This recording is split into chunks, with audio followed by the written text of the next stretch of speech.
February the 6th, which is the 6th day of Black History Month. Today we're going to deal with history and the now. In history, it is recorded, and I do quote from the dictionaryreference.com selection regarding eugenics in culture, and defined, eugenics is the study of heredity, a hereditary improvement of the human race by controlled selective breeding. Also, eugenics is the,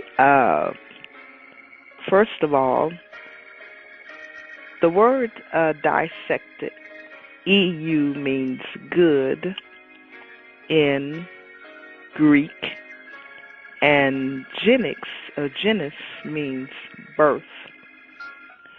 Because of the times that we're living in, we certainly can expect some repeat of that which has been. Again, eugenics is the study of or the belief in the possibility of improving the qualities of the human species or a human population, especially by means of discouraging birth. It is ironic that the Jewish people, or Israel, were, if I may use the victim of eugenics. During the Second World War, there were many Jews that were used for experimental purposes. Experiments were made on those that were in death camps. Today, we have something that is definitely a part of the United States population, and that is a huge number of people that are aborted, that are incarcerated, and that are living in poverty due to the lack of foundational facts being imparted properly to a number of people, and therefore you have a slew of people that are destined, except they turn to God, they're destined to live in poverty all of their lives. Eugenics. So eugenics is something that, as I said, was used during the Second World War by a man who was possessed with pride. He not only was possessed with pride, but he had many demons, in fact, and one of them was the spirit of murder.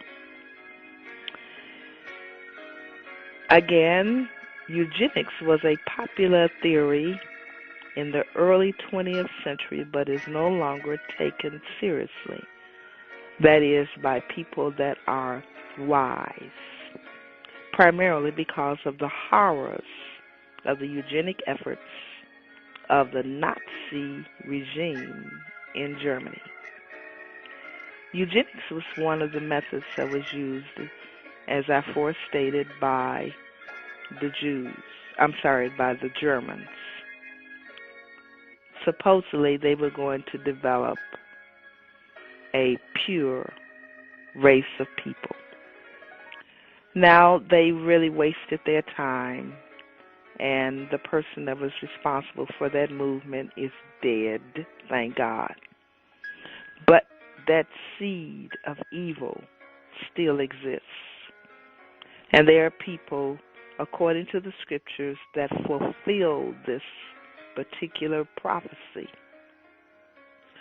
Paul prophesied, and he wrote it to Timothy, and it is recorded in the scriptures. Paul prophesied, 2 Timothy, the 3rd chapter.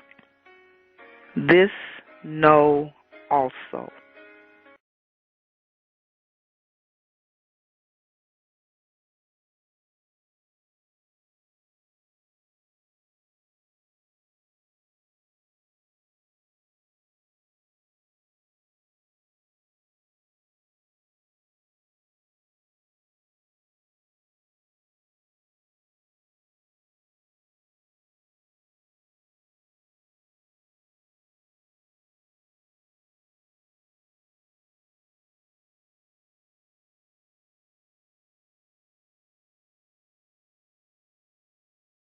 The officers tried to intervene. A lot of the kids are from foster care. A lot have been sexually abused.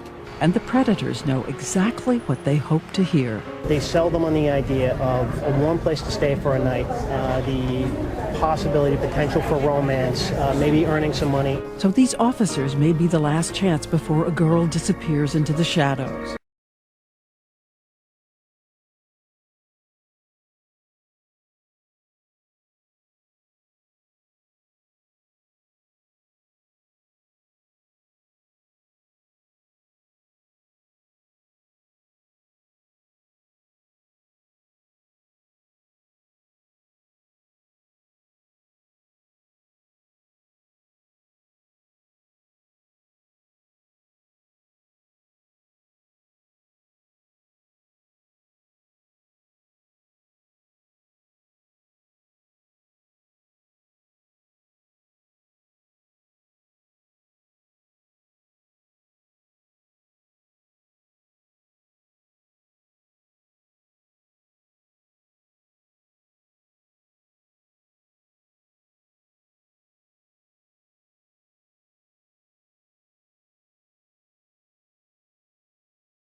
A different world.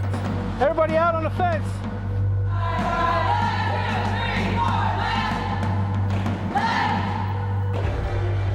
With its own rules. Often justice in their own hands. In there, in the pool, we drown the sex offenders. Zero tolerance. Back to your cells. Gangs. Violence. Drugs. You can get all drugs inside. And harassment. I did it to make it tough. And inhumane conditions. All this behind bars.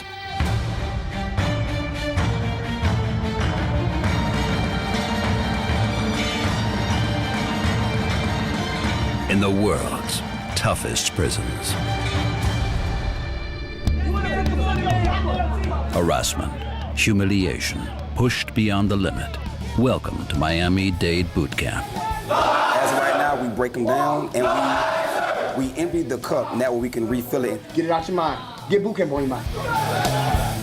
The concept, break them down. At all costs, until they give in or give up. They see us as robots. We're not people, we're robots. It's crazy. For those who can persevere, freedom beckons. Those who fail end up here. Miami-Dade County Jail. Same prison, different department. Some of the top pro-life leaders today are converts to the cause. And this next conversion story is remarkable. Meet a former abortionist who went from ending lives to working to save them in this week's Pro-Life Focus. This is a grasping instrument. When it gets a hold of something, it does not let go. From teaching lawmakers on Capitol Hill to students in college lecture halls. A 12-week baby is the width of your hand, head to rump, not counting the legs. Medical doctor Anthony Levatino teaches others about the reality of abortion. He teaches from firsthand experience. Right along with, in my residency, learning how to do deliveries and hysterectomies and all the stuff that obstetrician gynecologists do, I learned to do abortions. Levatino is a former abortionist who, by his own estimate, committed over 1,200 abortions. Now, if you had asked me at the time what I thought about the abortion issue, I wouldn't have hesitated to tell you I was pro-choice. This was a decision between a woman, her doctor, and nobody, including the baby's father, had anything to say about it.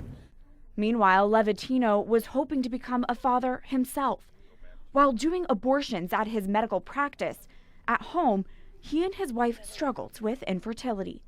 She went to the best infertility expert in town, and after a lot of tests and some very difficult times, we were basically told that it was not expected that we would be able to have a child of our own. Longing for life is what led Levatino to first doubt his work as an abortionist. You know, I would do 2, 3, 4 abortions in a morning when it was my turn.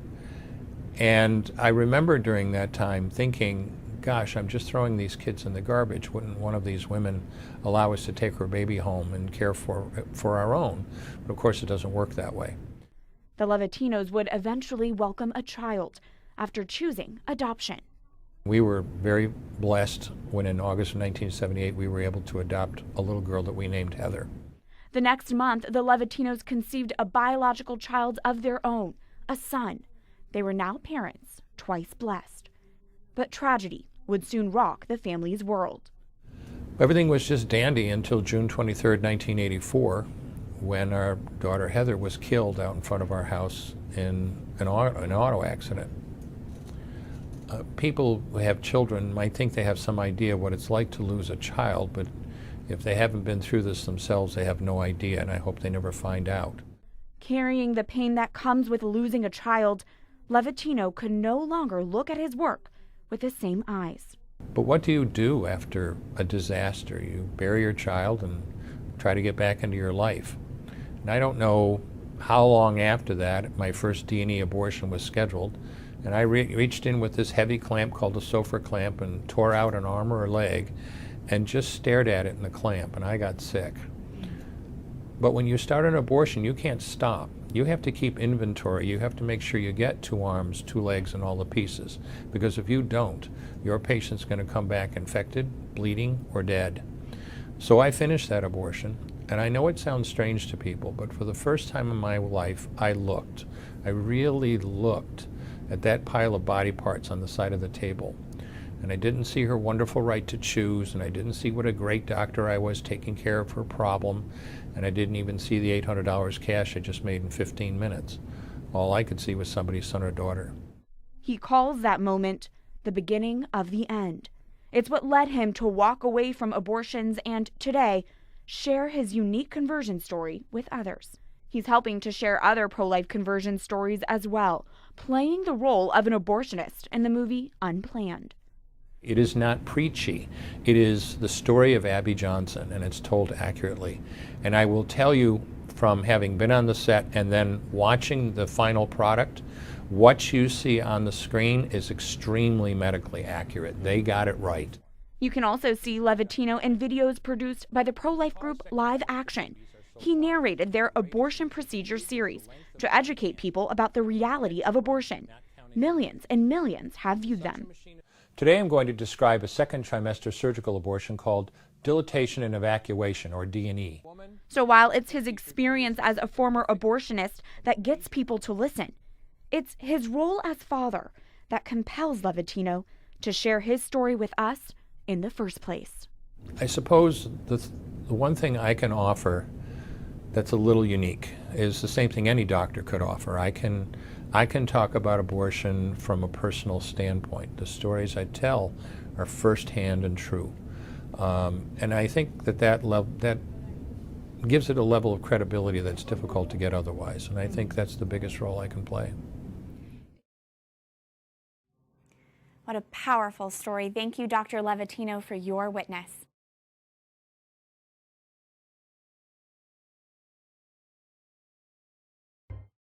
Welcome once again to Living in the 21st Century. Joining me today is John Kelly from Second Thoughts and Anita Cameron, Not Dead Yet. John, it's a pleasure to have you on the show again. Tell me, what's the latest news on Second Thoughts and the assisted suicide bill here in Massachusetts? Well, thank you very much, Errol. It's really great to be back with you. Just as a courtesy, my personal pronouns are he and him. And for people who appreciate visual descriptions, I'm an older white man with glasses lying on my side in bed with red sheets and a blue pillow and a window behind me. So, well, as you know, Errol, Second Thoughts Massachusetts, we're a group of disabled activists opposed to assisted suicide. And there's been a bill in the legislature. It's named S1384. And this is the same old bill we've been dealing with for years. Yes. And the Speaker of the House, Ron Mariano, refused to even bring up the bill. Proponents were making this big hullabaloo about a recent poll that supposedly showed 77% support for assisted suicide. But the question asked about ending people's suffering, which for a lot of people means physical pain. Yes. And as we always say, the proponents like to talk about physical pain, but when you look at why people support it and why they use it, it comes down to ableism, meaning that people can't stand becoming disabled. And because they've looked down on disabled people their whole lives, they feel like they've lost dignity when they become disabled. And so the bill's dead in the House, but we are worried about a court case now before the Supreme Judicial Court. That's the Supreme Court of Massachusetts, which argues that there's a state constitutional right for assisted suicide. Wow. Anita, anything to add? Yeah. Would you want to remind our viewers what's wrong with assisted suicide and how it really become a social justice issue? Sure. Well, first of all, it targets disabled people, not because what motivates people is their disabling conditions. Like in Oregon, everything is about loss of autonomy, loss of abilities, feeling like a burden, being ashamed about incontinence. And then, people talk about choice, but when you come down to it, it's the insurer who has choice. They decide what treatment they fund and what they don't. And then another thing is that people will be put under pressure to use assisted suicide because of the systems that oppress people. Like there's no home care benefit. People are asked to do free labor, and with elder and disability abuse on the rise, we can't afford to allow people in their home with no witness to possibly be pushed or even coerced into assisted suicide. And then I'll pass to Anita on prognosis. Yes. Yeah. Hi, Anita. Come on in. Hi. Hi. How are you today? I'm doing good. Thank you. That's great. I was out yesterday actually at a function where we're trying to get the governor to pay our attendants $22.50 an hour, because here in New York we only get $15 an hour in most cases, and sometimes only $13 an hour. And so the access to to attendance, to home care and all is a really big factor. Let me back up. I'm Anita Cameron. I am Director of Minority Outreach for Not Dead Yet, which is a national disability rights organization that opposes assisted suicide, euthanasia, and medical disability discrimination in medicine. My pronouns are she, hers. And I am a Black woman with caramel colored skin, long locks, a pink shirt with black lettering that says "Not Dead Yet," the resistance. And behind me is an American flag where the field of stars are in the shape of someone in a wheelchair. And so, yeah, I think one of the things that the proponents, the laws are supposed to be for people who are terminal, which means they have 6 months or less to live, and mistakes happen all the time. Quite often, I mean, doctors can't really know. I tell the story of my mom who was living in Washington State in 2009, right after they enacted their assisted suicide law. She was in stages of chronic obstructive pulmonary disease, and she was placed into hospice. She survived 6 months of hospice, but the doctors had her so convinced that she was dying that she opted to move home to Colorado to die. And so we made those arrangements for her to get from Washington State to Colorado, set her up in her own apartment with nursing care and attendant services. And my mom just basically waited to die. Except for 6 weeks later, she was in Washington, D.C., getting arrested with me, fighting for disability rights and justice. At that point, my mom decided, okay, I'm not dying. I'm going to live my life. And she lived for 12 more years. She passed away February 1st of 2021 of natural causes. Yes.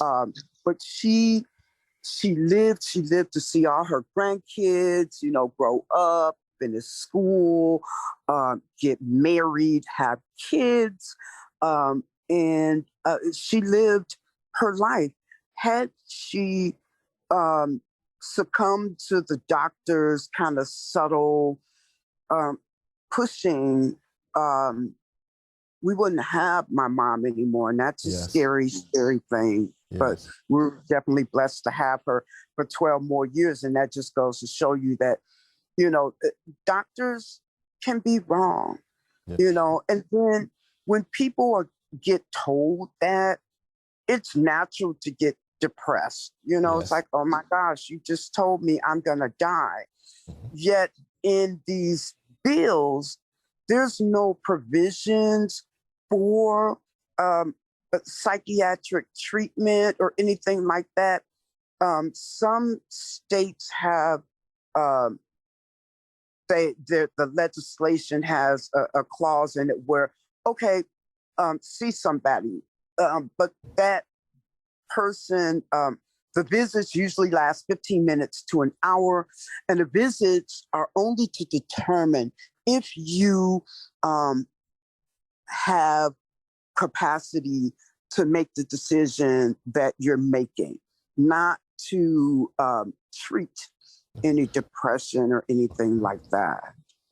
John, do you believe that insurance companies have a diplomatic influence and presence in somewhat pushing for this assisted suicide bill so that they can hide or try to get away from paying out unnecessary expenses?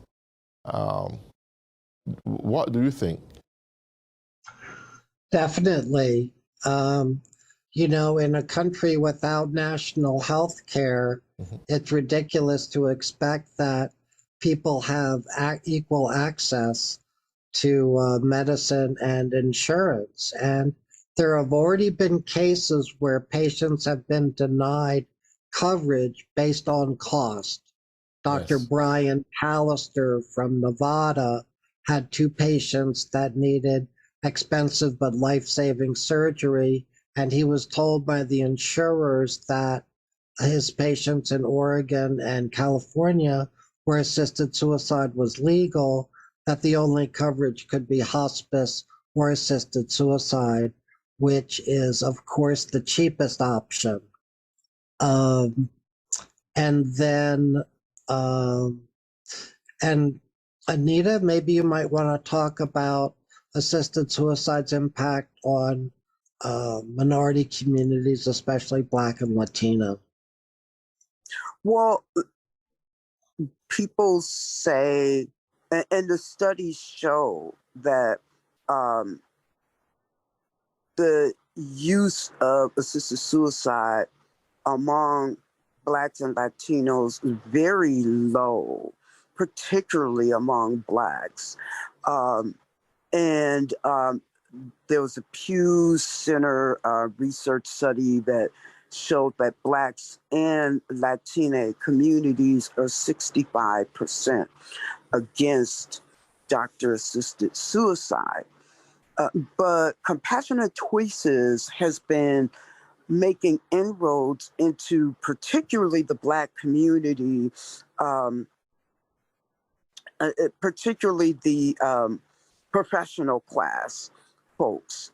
And so there's an organization of Black nurses that have come out in support of it. But laws like these put marginalized communities in danger.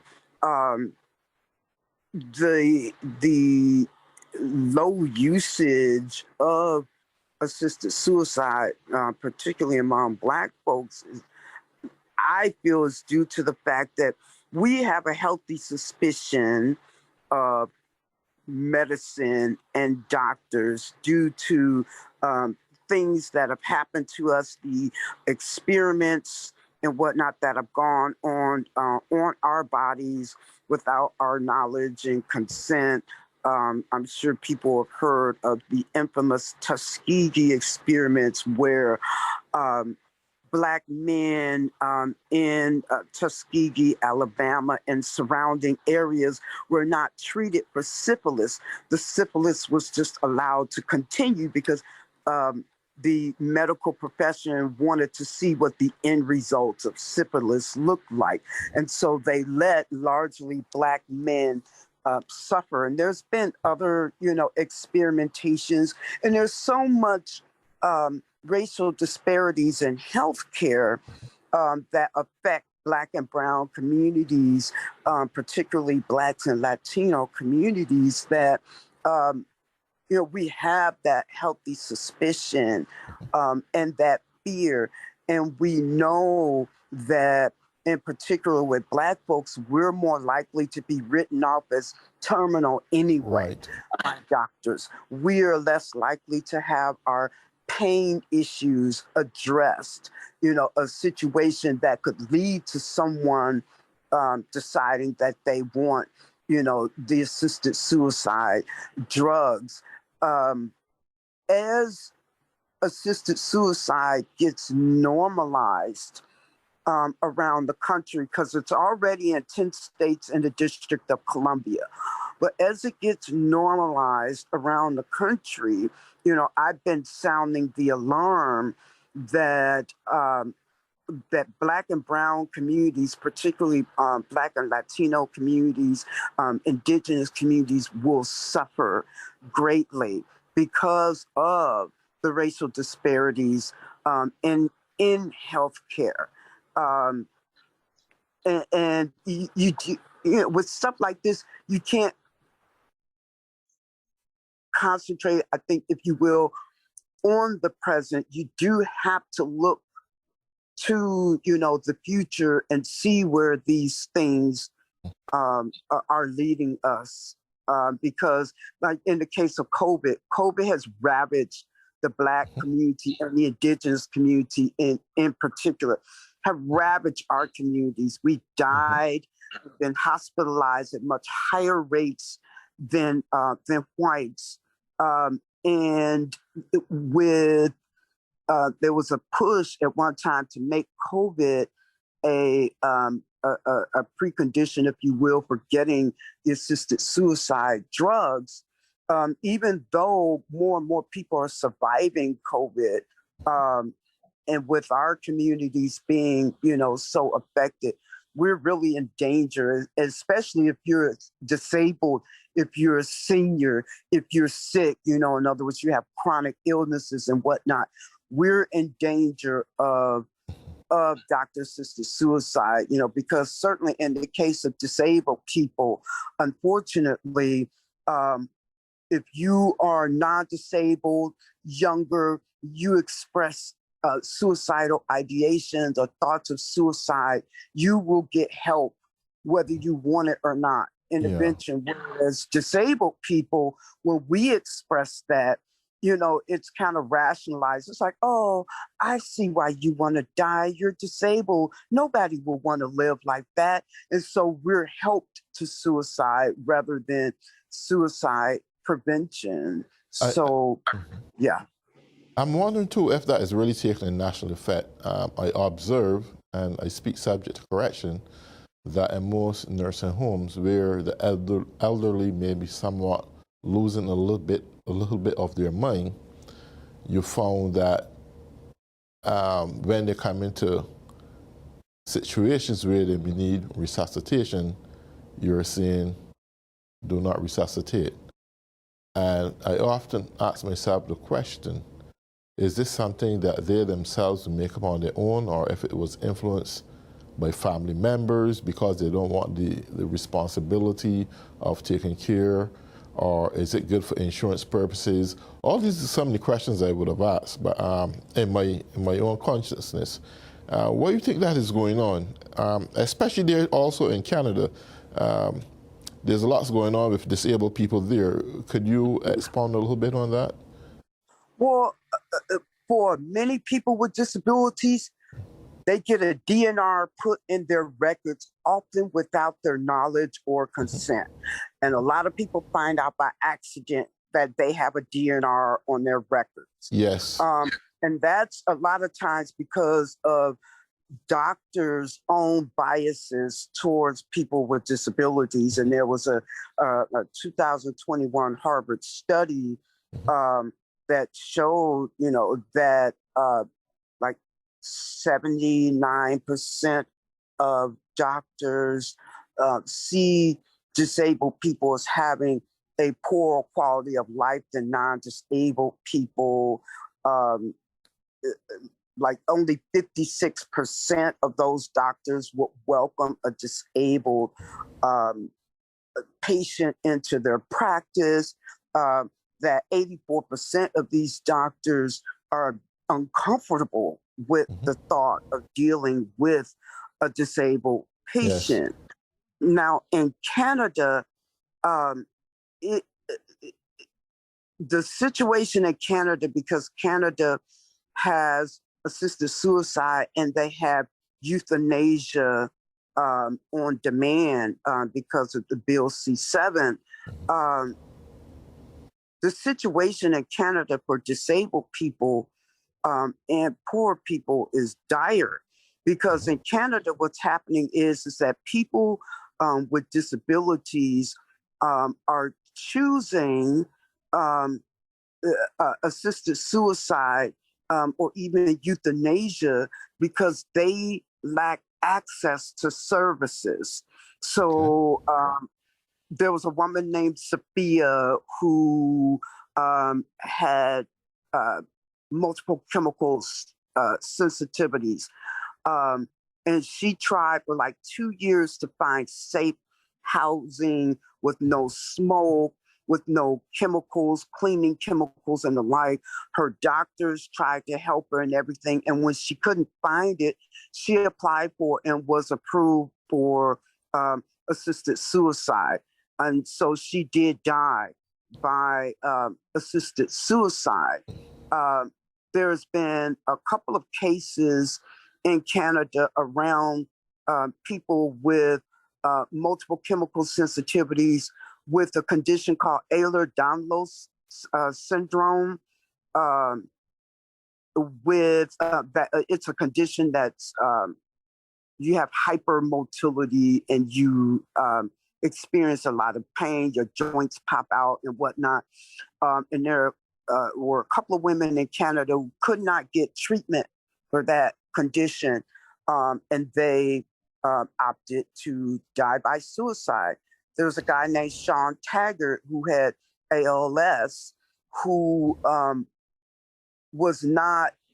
could not get, he needed 24-hour care, could not get that.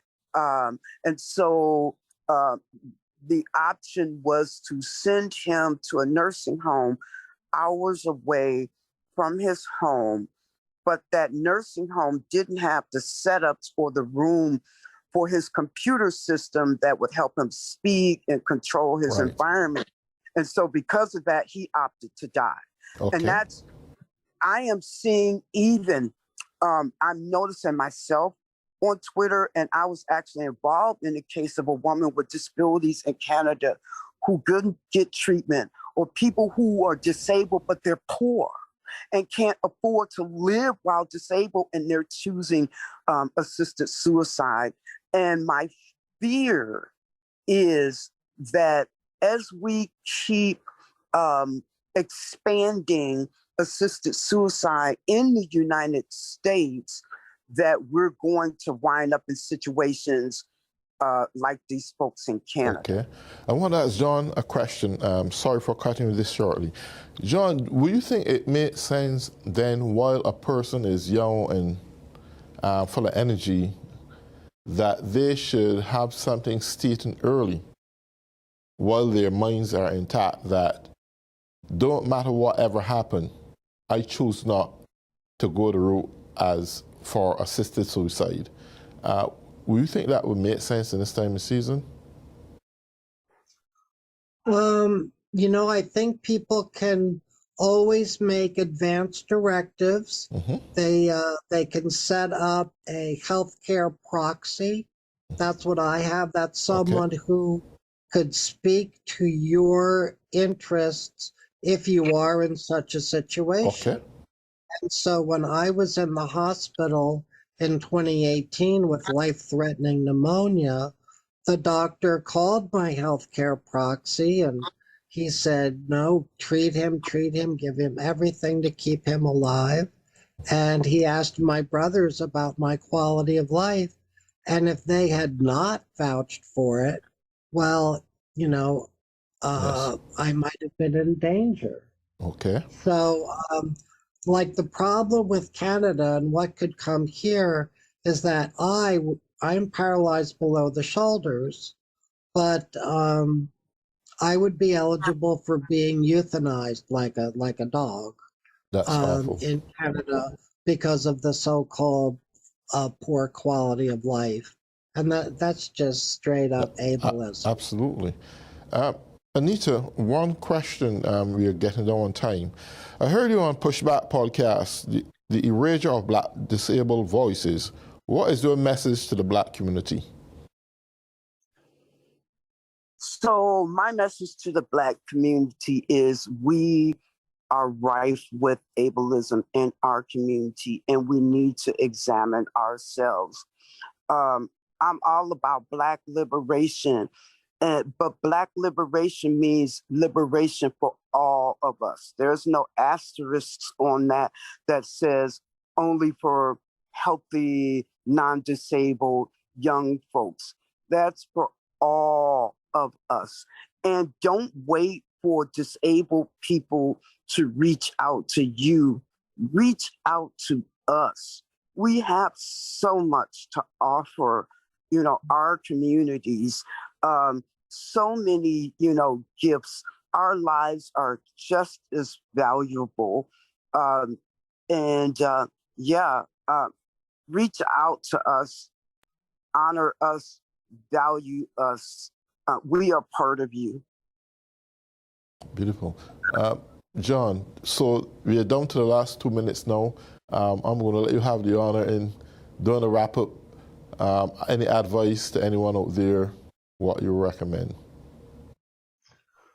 Well, I think people need to reflect upon how disabled people are so discriminated against in this society, and that to listen to us when we say we love our lives are just as valuable to us as others value their lives, and to set up these death programs so that disabled people can be shepherded to death instead of living is just, it's the worst expression of very deadly ableism.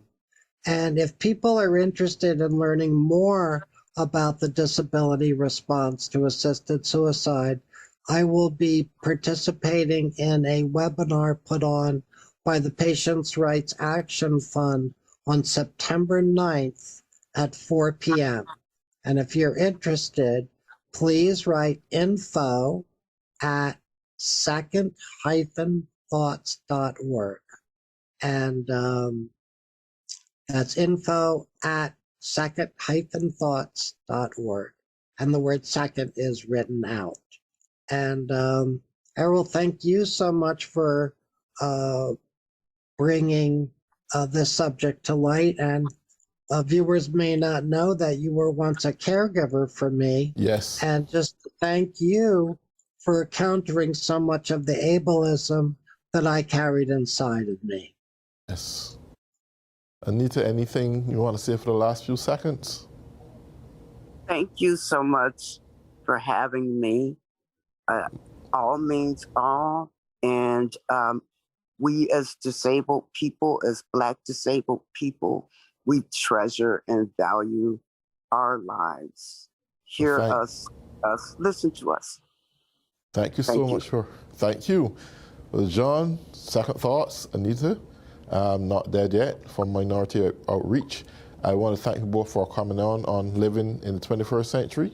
And to all those who are tuning in, I want to say thank you and have a nice day. Bye-bye.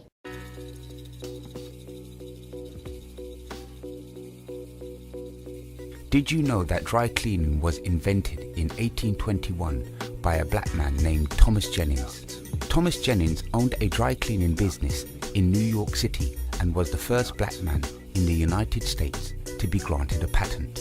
Thomas L. Jennings was an African-American tradesman and abolitionist in New York. He operated and owned a tailoring business. In 1821, he was one of the first African Americans to be granted a patent for his method of dry cleaning.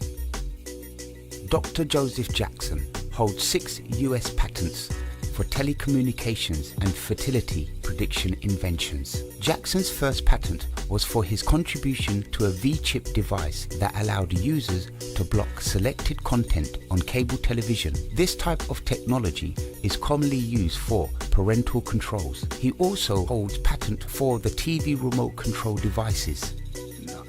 Granville T. Woods developed the railroad telegraph, a device that transmitted messages through static electricity between moving trains, telephone transmitter, railway system, subway system, roller coaster, and many more. Lonnie Johnson, the man who created the Super Soaker water gun, was awarded $73 million in unpaid royalties from giant toy maker Hasbro. Johnson, who founded the Atlanta-based company behind the Super Soaker, filed a lawsuit against Hasbro for underpaid royalties in the sales of the widely popular water gun, according to the AJC.com.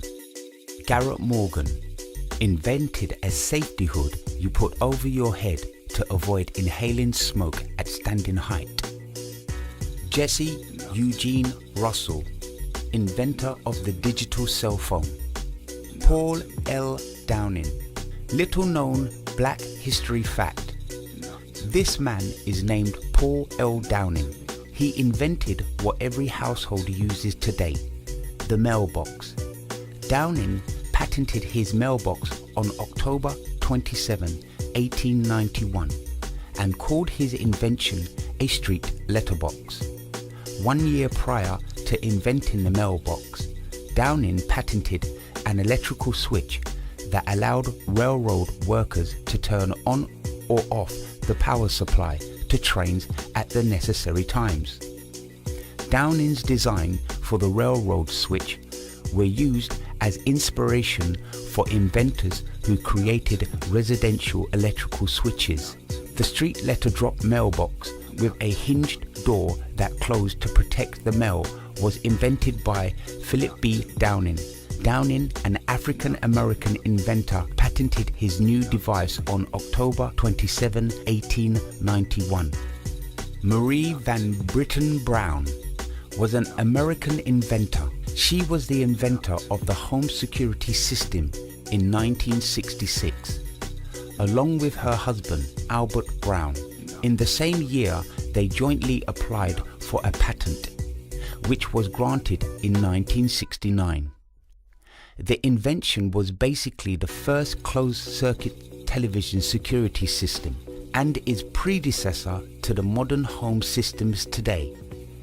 It led to the foundation for video monitoring, remote-controlled door locks, push-button alarm triggers, instant messaging to security providers and police, as well as two-way voice communication.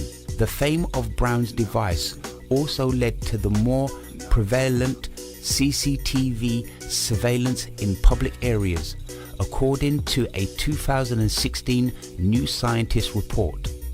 100 million concealed closed-circuit cameras are now in operation worldwide. Edmund Berger.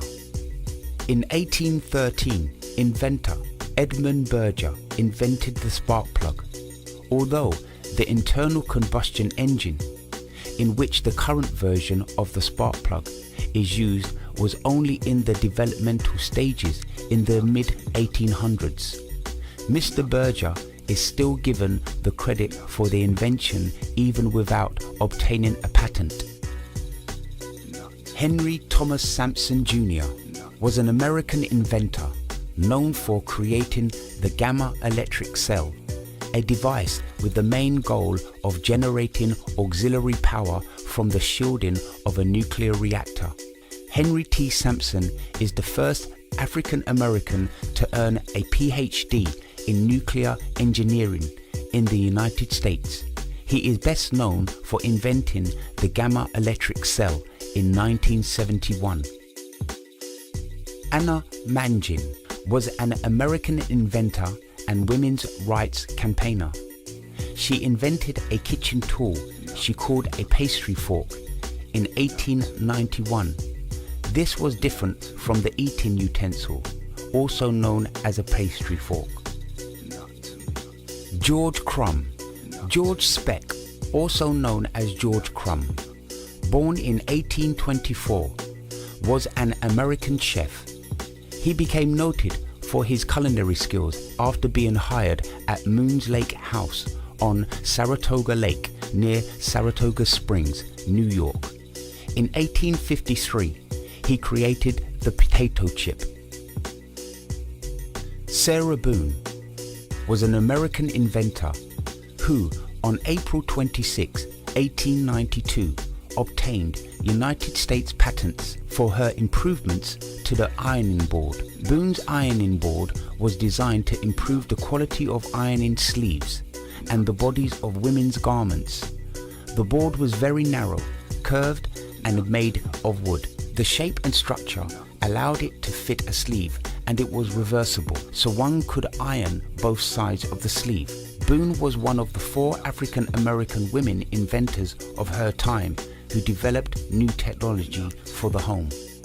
Frederick McKinley Jones was an American inventor and winner of the National Medal of Technology and an inductee of the National Inventors Hall of Fame. His innovations in refrigeration brought great improvement to the long-haul transportation of perishable goods. He co-founded Thermo King, which became a $3 million business by 1949. Portable cooling units designed by Jones were especially imported during World War II, preserving blood, medicine, and food for use at army hospitals and on open battlefields.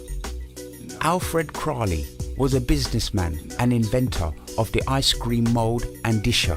Crawley was becoming interested in mechanics. He settled in Pittsburgh, Pennsylvania, where he first served as a porter in a drugstore and at a hotel. Alfred noticed that servers at the hotel had trouble with ice cream sticking to serving spoons, and he developed an ice cream scoop. June 10, 1896, Alfred applied and won a patent on his invention. The patented ice cream mold and disher was an ice cream scoop with a built-in scraper to allow for one-handed operation. Alfred's functional design is reflected in modern ice cream scoops. Patricia Bath was an American ophthalmologist, inventor, humanitarian, and academic. She was an early pioneer of laser cataract surgery. She also became first woman member of the George Stein Eye Institute, first woman to lead a postgraduate training program in ophthalmology, and first woman elected to the honorary staff of the UCLA Medical Center. Bath was the first African American person to serve as a resident in ophthalmology at New York University. She was also the first African American woman to serve on a staff as a surgeon to the UCLA Medical Center. Bath was the first African American woman doctor to receive a patent for a medical purpose. The holder of 5 patents, she also founded the non-profit American Institute for the Prevention of Blindness in Washington, D.C. Madam C.J. Walker, born Sarah Breedlove. She is recorded as the first female self-made millionaire in America. Walker made her fortune by developing and marketing a line of cosmetic and hair care products for black women through the business she founded, Madam C.J. Walker Manufacturing Company. She made financial donations to numerous organizations and became a patron of the arts. At the time of her death, she was considered the wealthiest African American businesswoman and the wealthiest self-made black woman in America. George Washington Carver was an American inventor who promoted methods to prevent soil depletion. Carver wanted poor farmers to grow other crops such as peanuts and sweet potatoes as a sort of their own food and to improve their quality of life. Although he spent years developing and promoting numerous products made from peanuts, none became commercially successful. Carver was also a leader in promoting environmentalism. His fame reached beyond the black community. He was widely recognized and praised in the white community for his many achievements and talents. In 1941, Time magazine dubbed Carver a black Leonardo. Benjamin Banneker was a genius and the United States' first great black inventor. He helped draw up plans for the building of Washington, D.C. and has also been credited for making the first clock to be built completely in America. He borrowed a pocket watch from a neighbor. He took it apart and studied its workings. He made a drawing of each component, then reassembled the watch and returned it fully functioning to its owner. From his drawings, Banneker then proceeded to carve out of wood enlarged replicas of each part, calculating the proper number of teeth for each gear and the necessary relationships between the gears. He completed construction of a working wooden clock in 1753 that kept accurate time and struck the hours.